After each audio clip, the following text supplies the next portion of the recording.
İndi hal-hazırda özümüz də bilirik ki, təhriflər də çoxalıb. Təbii ki. Təhriflər də çoxalıb.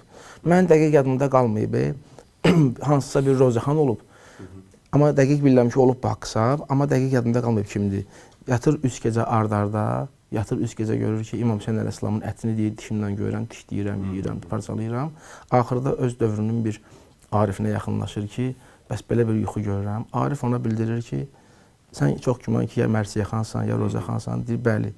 Deyir, ola bilər, arada neysə düz oxumursan, Düzgün şəkildə təqdim eləmirsən. Bəli. Yəni, bilirsiniz, bunlar da var. Əlbəttə ki, Allah Teala İmam Hüseyn əleyhissalama hər bir şey verib. Bütün məqamın ən gözəl məqamları verib ona. Allahlıq məqamından başqa. Daha nələr vermədi İmam Hüseyn əleyhissalama Allah Teala. Çünki o da onu elə Allahın izindən qazandı. İkinci bir yolun yolçusu yoxdur. Ətrafında olanlardan başqa. Necə ki, özü deyir ki, öz əshabından gözəl əshab, öz əhl-i beytimdən şərafətli əhl-i beyt tanımıram.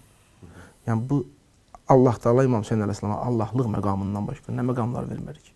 Hətta o dərəcəyə çatdırdı onu ki, heç bir peyğəmbərə, heç bir imama vermədiyini verdi ona. Misal üçün, Kərbəla torpağından zərrə qədər, bir mərciyin ucu qədər torpaq kimi əgər şəfa niyyətindən yüsün, şəfa taparsan. Yox, dəfələrlə bunlar şahid olmuşuq hamımızda.